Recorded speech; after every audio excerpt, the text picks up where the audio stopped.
Hey everybody, welcome to this edition of Each on News. We've got Geoff Morton. He's a senior director of fraud strategy at the RBC Bank, and we'll talk to them about what's going on, about what these end customers are faced with on a daily basis, let alone the bank, and what's going on. So, Geoff, first of all, welcome, man. How are you? Doing well. Thanks for having me. All right. How tired are you, man, with all this fraud stuff going on? On a scale of 1 to 10, what is your panic, meter looks like these days? Well, I mean, I've been doing this for a long time. I think I'm coming up to 15 years in the fraud space. So there's a little bit of resilience that you have to build up over time. But I'd say I'm about a 6 or a 7. You never know what tomorrow's going to bring, which keeps you on edge for sure. Wait for the holidays, man. Apparently, it peaks then. Anyways, so let's dig into this. Look, we all know fraud is everywhere. Cybersecurity is the constant 365 days a year war. It's going on against businesses, going on against end customers. But in your world, I mean, obviously, the RBC is being a massive attack vector from pretty much every cybersecurity organization on planet Earth, because when they get into you, they get access to the money, right? But then you've got For all sure. the end customers, all your customers who got to take money out, put money in, and there each of them is an attack vector, right? Just zoom out for a bit. Just talk a bit about without getting into details about how you guys are seeing fraud hitting against you and cybersecurity attacks coming to you as an organization. Yeah, I think we've really seen a shift over the last 18 months or so where traditionally fraudsters were attacking the bank. They were going after clients' credentials, typical things like phishing, smishing, but really trying to gain access for themselves to get into your account to send money out without you ever knowing. Yeah. And that's what we had been dealing with for years. That's where a lot of the investment had been. We've seen the rise of multi-factor authentication. We know that fraud detection has gotten better through the application of machine learning models. And we essentially made it too hard for them to do that. And Mm. so what they did, to your point, is they pivoted to the clients. They are now just going after clients directly through scams and convincing the client to be the one to send the money. So the client then logs into their account from their device, from their IP, all those historical markers we would look for, and sends the money out under false pretenses. And so that's really been the biggest shift that we've seen is just this direct attack on people Mm. as a way of getting around the systems that the banks have put in place. We'll double click on that for sure. But you know what I noticed as a user, of course, is that it's so quick now. Like if somebody has got your card using it for some weird purpose, right? The detection is almost in real time. It's quite remarkable what you guys have done to eradicate that attack from your side of the fence, right, to the customers. Um, is that something that you've eradicated, or are we still got? They're still trying to figure out ways to get in. Yeah, it's not gone for sure. Yeah. They never give. But we have seen the attacks go down and shift more towards the scams, but it's still a problem that we have to deal with. We're still investing in that very heavily. And you're right, fraud detection has to be in real time. Otherwise, you're just counting the money going out the door. And Yeah. that's always presented a very technical challenge for us, is how do you make these very advanced decisions, processing reams of data in milliseconds to make that accurate decision? So a lot of investment has been made in that real-time technology, which has enabled us to have a really positive impact on that type of fraud. Hmm. Well, the elephant in the room is that once the end customer starts to be attacked and breached from their end because they're doing something because they got fooled or whatever, right? At some point, organizations got to say that's not my fault. You know what I mean? If the responsibility shifts to the end user, right? The customer, because they've got to make sure they protect their PIN numbers. They got to make sure they're not going to fall victim to deep fakes and yada, yada, yada, right? Because at some point, you just can't pay. I mean, I don't want to use this word for human. I was going to say stupidity, but negligence, right? On their part. At some point, the organizations like yourselves are not going to want to pay for that. How do you tell me a bit about that? What's your point and your perspective on that? Yeah, I think what the shift to scams has highlighted is how much of a shared responsibility it is, because to your point, the client plays a pivotal role in the execution of that transaction. But even outside of the banks, there's a role that the telecommunication companies play, social media plays. Like the bank will see the payment that is executed as part of a scam. But in a lot of these scams, they're very long running, right? So they'll be communicating through different communications platforms, digital platforms. And so all of those parties have a role to play in stopping scams.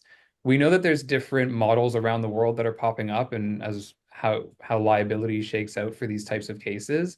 But I think one thing that's really clear is if you start focusing on who ultimately has to pay for the fraud event, you're forgetting about the fact that the criminals still got the money.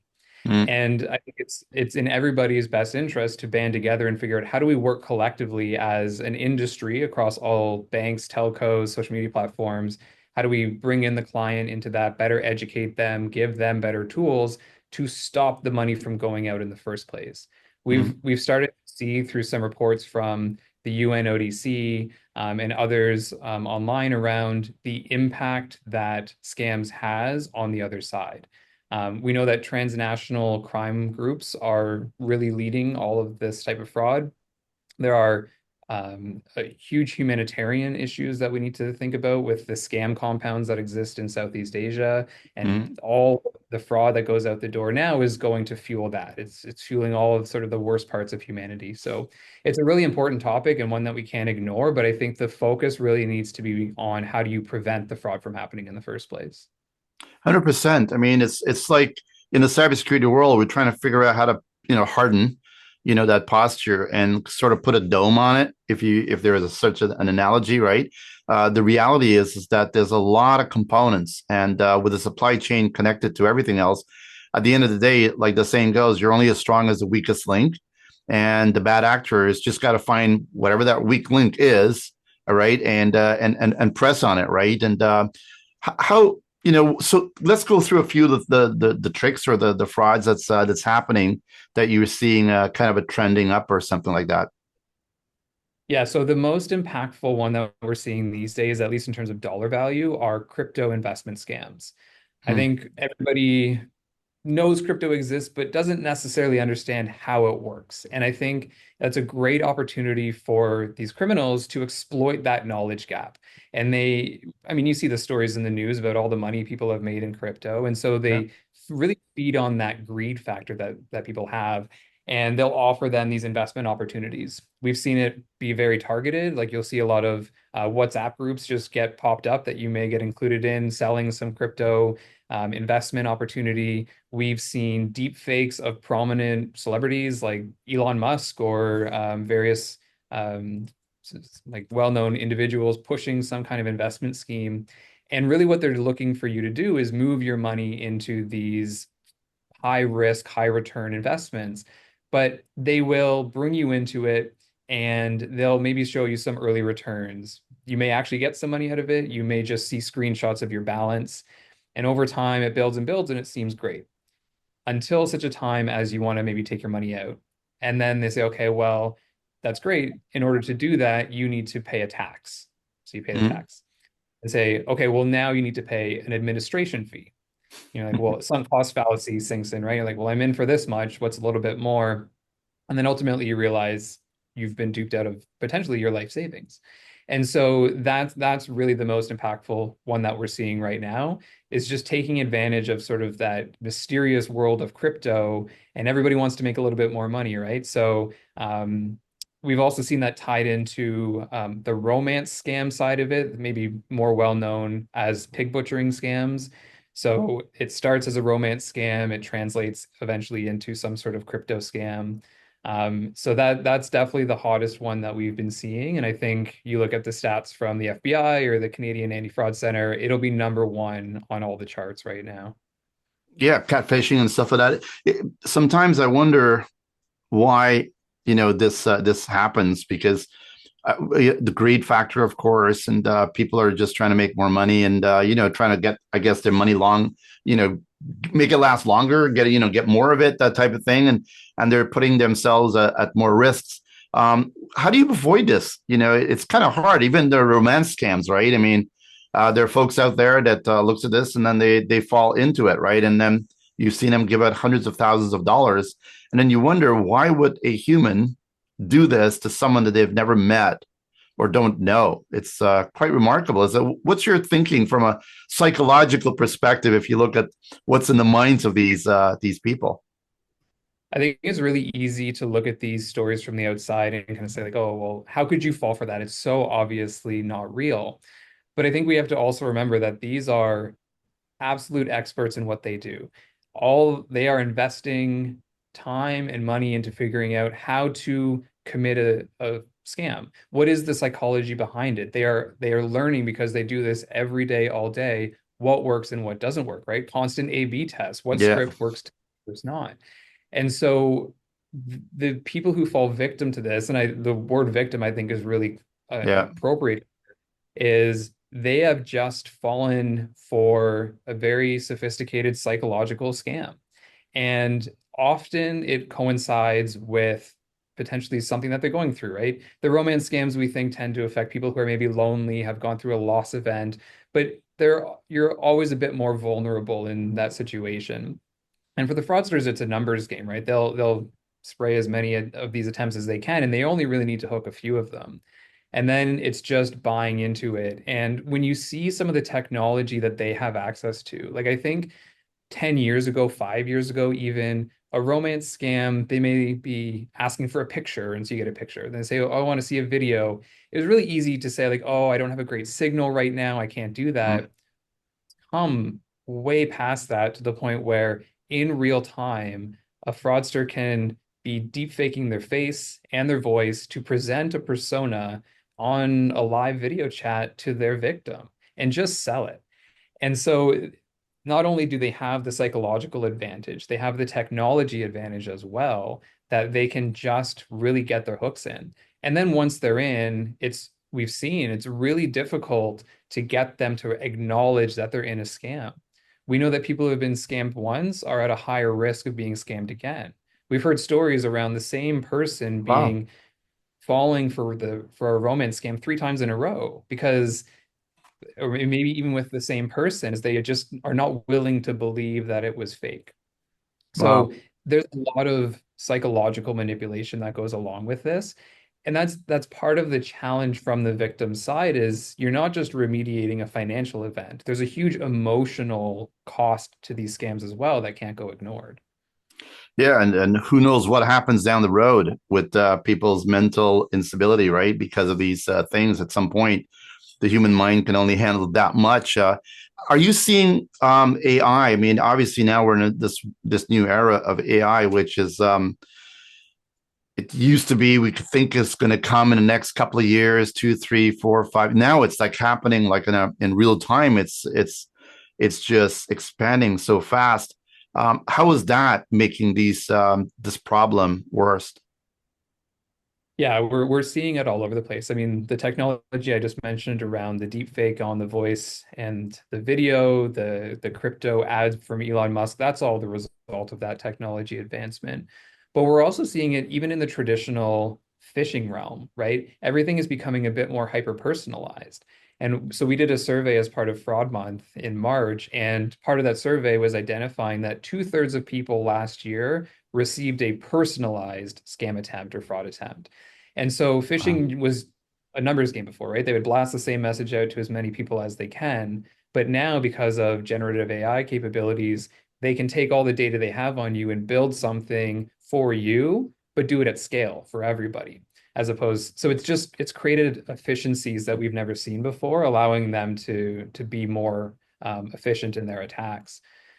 We've also seen crime as a service really has exploded. So every part of that crime life cycle has a supplier. If you need a phishing website, there's a site for that. There's a service for that. If you need to spin up spoofed phone numbers, you can go and buy those. Like every part of that chain now has somebody selling it, which just gets more and more robust technology behind it. So it's completely changed the game, and it's making it harder and harder for people to tell what's real and what's not.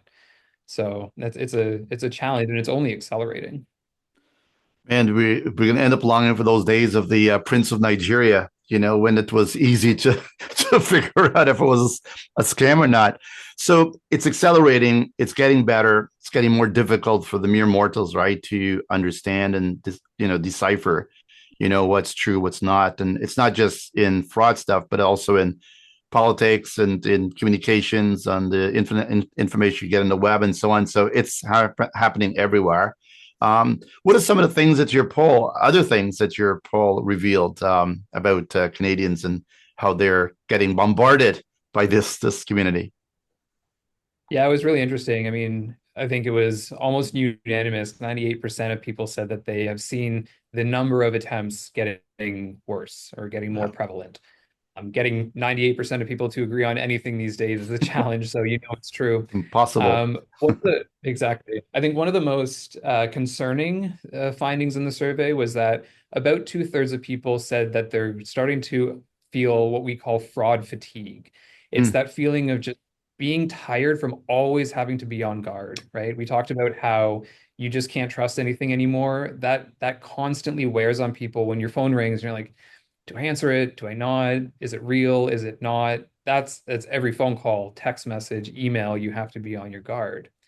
It was great to see that the vast majority of people acknowledge that fraud controls need to be severe in order to be effective. But then on the other side, you have a third of people who admitted to letting their guard down at least once. And that's unfortunately all it takes, right? You just need to let your guard down that one time, answer that one phone call in the wrong part of your day, and the fraud or the scam can happen. So I think people are very aware that it's a growing problem. I think they are aware that they have a role to play and they are willing to accept more friction in their banking experiences, for example, to help protect against that. But constantly being bombarded by these fraud attempts, it's just really starting to wear people down. It's such an interesting topic, Jeff, because it is tiring. The amount of calls you get from likely spam, my new friend, and what's going on is astronomical for a human to kind of digest. And then you get into the age issue, right, with the older generation, which I feel maybe be one of the more vulnerable because they weren't born in this, right? And it's maybe easier to fool them. Are you seeing differences in the age of who gets more fraud attacks and success as opposed to the younger generation? Or Yeah, it's interesting because I think there's everybody defaults to thinking it's a seniors problem, and it is. They are a vulnerable population who are being taken advantage of for their the fact, to your point, that they just didn't grow up with this technology, so they are vulnerable for a particular reason. But we see scams and fraud go across the board. Everybody has their vulnerability. We know that there are groups that are maybe a bit more targeted because of that, seniors being one. We know foreign students are another, right? You can take advantage of the fact that maybe they just don't understand how the banking system works in this country. mm, And so they're a bit more vulnerable. But what we do find is that the scams may be different, right? A grandparent scam will target the seniors because they have grandchildren, mm. but investment scams go across the board. Everybody wants to make more money. And so the channel that they use may be a bit more tailored, like younger generations will engage more digitally. We know that elderly populations are maybe more phone-based. So the specifics of the attack will change, but we see every single demographic, any way you split it, has Mm. has a fraud. It's interesting. Yeah, I mean, the younger generation is on the internet more often as well, so they're more susceptible to this, and of course they're putting a lot more information about themselves on Facebook and social media, and therefore the bad actors have the ability to extract more sophisticated information, and maybe create a more targeted approach. How what's your take on the amount of information that people are sharing these days on social media and their privacy issues and how that is fueling this feeding frenzy, particularly now with AI and the fraudsters. What's your take on how that's maybe fueling a big part of this? Yeah, it's a challenge. We know that a lot of data through the various data breaches over the years are out there, a lot of really sensitive information. So there's already a robust data set to start with. And then when you layer in all the data that people are willingly putting out in the world, publicly available, it only builds that profile that these criminals have. And I think a lot of times people don't even know that they're being socially engineered for information. We've seen time and time again posts popping up on Facebook groups being like, hey, who are your favorite 5 high school bands? Let's just Yeah. have a fun conversation. Well, they're actually harvesting your PVQ questions. Yeah. So there's a lot of ways that we are giving up information and maybe not even knowing about it. And then fraudsters can build that profile and leverage it to try and impersonate you at a bank or try and open up a new account at some other institution. And so that theft of data and the ID theft that causes creates a lot of these fraud problems as well. A lot of organizations, as you know, Geoff, is sort of like gathering and amalgamating lots of data points, collaborating with other entities to pull data together. And as we get these concentrated information about people, and they get breached, there goes another bunch of information. And it just seems like every time you go to a retail store, they go, what's your phone number? For an account, and you get a 10% discount if you give them your email. And there's 18 people behind you with a camera or listening device that can get this intel. And you just wonder, at some point, should the industry, the sellers, the banks, the retail stores, and should they maybe slow down on the amount of information that they're requesting from the end customers? Because it just seems to me the more we give, the more opportunity there is for the fraudsters to use that against us. Yeah, it's a great point, and I think having a strategy around like only taking the minimum amount of data that you actually need. But I think it's highlighting sort of the age-old problem that we face with in fraud, which is banks, other retailers, you're trying to grow your customer base, you're trying to offer more products and have people interact with you. And so you're trying to make things frictionless, you're trying to make them very positive client experiences. And that's all great. We all benefit from that. But that only makes stopping the fraud harder. So it's constantly that balance that we have to find. And we have these conversations internally all the time about how do we, as fraud, enable your business strategy, but do it in a way that actually is a safer way. And I'm encouraged because I've seen a huge transformation around the role that fraud plays within the bank. Mm. Historically, we were sort of seen as the stopping point, the friction point internally to say, no, you can't do that. But we were always the last person they would call because they didn't want to be told no. And so you ended up with some vulnerabilities, and maybe your product wasn't security first, security by design. And that's the Mm. biggest change I've seen in the last number of years is that we are a key stakeholder at the table internally. They, our business partners want to know, what do we think? How do we do this? Because nobody wants to deal with a fraud event, an issue that they have to fix. We all want to be proactive. We all want to build security by design. And so I think that that's really encouraging internally. At some point, I mean, in our world, there's about 6,000 companies that is building cybersecurity solutions. And there's another 100,000 of these companies that actually sell and implement and manage these tech solutions and into all businesses and governments around the world.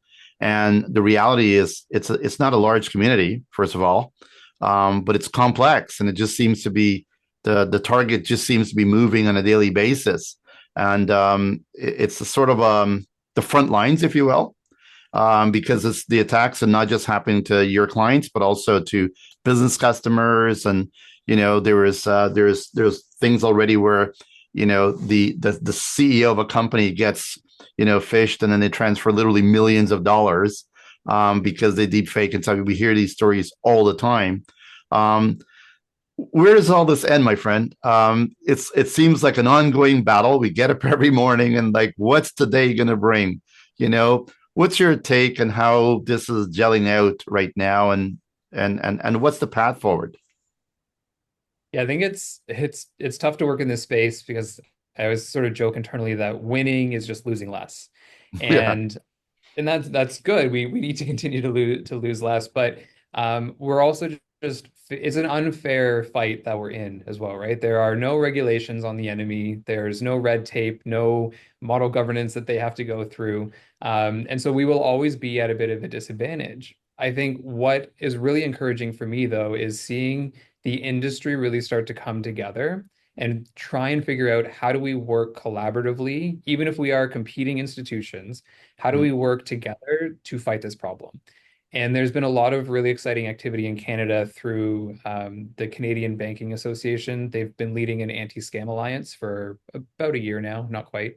And it's brought together banks, telcos, law enforcement, anybody who has a role in this in the country. And we are starting to really make inroads on how to collaborate better. How do you share data? How do we build common technologies? How do we educate Canadians? So it's despite the fact that when you look at the numbers in Canada or globally, they continue to grow. It feels like we have more momentum building on the good side to really come together and take it seriously as an industry, as a country, as a nation, and as a global community to try and make a positive improvement on it because it has been getting worse. And it, like I said off the top, there's huge humanitarian issues that this is also driving, that it's more than just a financial loss for an institution. There's significant real world impacts that we need to address. My friend, is one of the reasons why we're in the cybersecurity game because it's a team sport, and before it was not. It used to be, that thing with the bear. You just got to run faster than your friend, uh, and then you're okay. But no, they catch up to you now, right? And the reality is that it's an all people's problems. It attacks the economy. Everything gets more expensive. When you guys lose money, we get charged more. Everything goes up because that's just the way it is, right? It's like everything is kind of connected, right? And the reality is, how do we kind of like collaborate to bring this all down? It's great to hear that you've got organizations that's trying to get it done right. Governments as well, maybe a little bit late to the game, trying to put some regulations, scramble, if you will, to kind of get up there. Um, what else have you seen from your report you did to wrap up on the poll? Is there anything else that you discovered in the poll that was interesting? I think one thing that I took away is we did a regional breakdown across Canada into all the different provinces and Right. looked for different. There's usually something in there that you see in one region over another. I was astonished that the results for almost every single question were consistent across the board. There were very, very few regional differences across this huge country. And so it really highlighted for me just how consistent this problem is. And it's interesting because you compare it to pretty much any country in the world and you're going to hear the same thing. Mm. So there's nothing specific necessarily about Canada. It's just part of a global problem. And it's interesting because it all ties back to the same players essentially. So it makes sense that we wouldn't necessarily experience anything that different. But I thought that was really interesting that there was just no variance in that poll across the nation. Everybody's feeling the same way, right across the board. I wonder what the other 2% who don't feel for, the problems, what they do. They're living off grid, I would assume. Yeah, Well, misclick. that'd be the next poll to dig into. Look, one of the things we all see from these bad actors is that a lot of companies always say, why would they go after me? Like they think they're special or they're hidden or they cannot be found. Size don't matter anymore. What you do doesn't matter anymore. It's like they go after anybody equally. It's an all equal sport, if you will. They don't discriminate, that's for sure. And if they find you as they are going through their mission, to find victims, they'll pick up any victim that they can. And I guess the biggest challenge that we always face is that a lot of these bad actors are in areas, countries that are somehow untouchable from law enforcement. So it's elbows up across the board these days. You just cannot keep your guard down. Um, Geoff, it's been great. I'll let you have the last word. What do you want the people to know? Because this is part of what we're doing, why we're doing this, is to help amplify the message that we're all in this together. Yes, there's more friction that people are going to have to go through to access their money. But then what's the alternative? No friction and lose the money. So, it's sort of obvious. What do you want the takeaways to be for the people out there when they look at the cybersecurity world and fraud in general? Yeah, I think education continues to be our best defense against this from a client perspective. So I would encourage everybody to stay informed about what is out there. These fraud trends can change on a dime, right? So whatever I talked about today may be irrelevant in 6 months. And so taking the time to find a source, whether it's the Canadian Anti-Fraud Center or your bank or wherever you are, finding that reliable source of information that you can stay up to date with. One of the things we've also heard is that people tend to be a bit overconfident in their ability to spot fraud and scam attempts. And Mm. so they think, oh, it won't happen to me. I'm protected. And so that's great. If you think that you are one of those people, then good for you. But you probably know somebody in your life who is not at the same level as you are. So be that fraud hero. Go and share that information with your parents, your kids, your friends, whoever that you can talk to. We need to make sure that we're actually talking about it. And I think the last piece that I just wanted to share is if you do become a victim, report it. Part of Mm. the challenge that we have is that we only see it's estimated about 5 to 10% of cases actually get reported to the Canadian Anti-Fraud Center. If we don't know about it, we can't measure the problem, we can't know what the trends are. I think part of the challenge that we have is there's a shame element, right? You're embarrassed that you were a victim. But I think if we can sort of break the stigma on that victim side and see them truly as victims and help support them and talk about it, then we can share the information. We can share their experience and other people can learn from it. So really it's about being informed, staying up to date, and just talking about it and making a point of conversation with your loved ones and your friends. I take that to heart. I mean, it's I used to be known. Oh, here's a cybersecurity person talking again at the dinner table, and now it's the AI person talking about it. And I try to educate, and I do my own polling in my head when I see my friends and my own family, and when I think about it, about half of them are interested, and about a half go, well, that's not doesn't matter to me, doesn't apply to me. And the reality is that when I find out, like, what do you do to protect yourself, right? And I don't think anybody has a plan.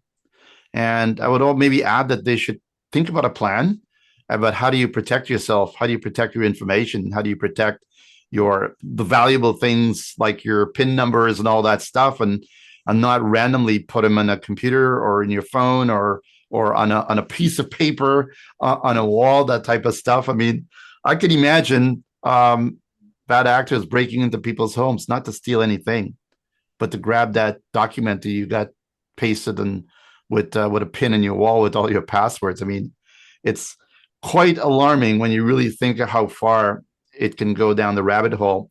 By the way, is there a place where they can go for RBC to kind of learn more about fraud and all that stuff?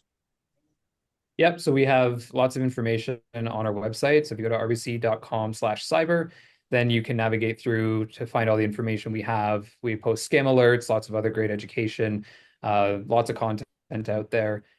Canadian Anti-Fraud Center is another great resource in Canada for, or just generally to find out what are the hot scam trends, what are we seeing, how do you protect yourself? So there's Hmm. certainly no shortage of resources out there.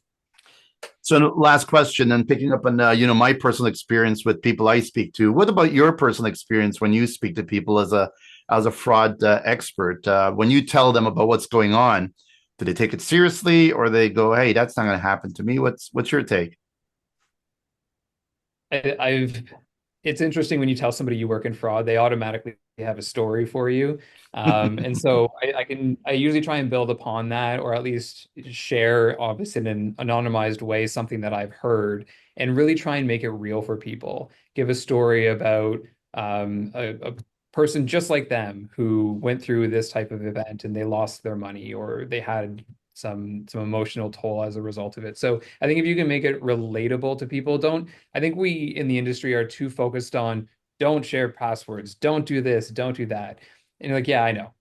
But if you can make it a real story and make it relatable to people, they tend to hear you a bit more and they can maybe see themselves in that person's shoes.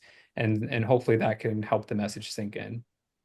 At the human element, CISOs have the same problem trying to communicate this to C-suite. they're talking a different language, and you really do have to be able to speak somebody's language, I believe. So this is fantastic, Geoff. It's been a pleasure. This is the kind of information that I think everybody needs to learn and understand, and we're all in this together. So if there is anything interesting coming down the pipelines, give us a ping and let us know. Okay, absolutely. Thank you so much for having me. Thank you for taking this topic and promoting it on your channel. I really appreciate it. Total pleasure. Cheers.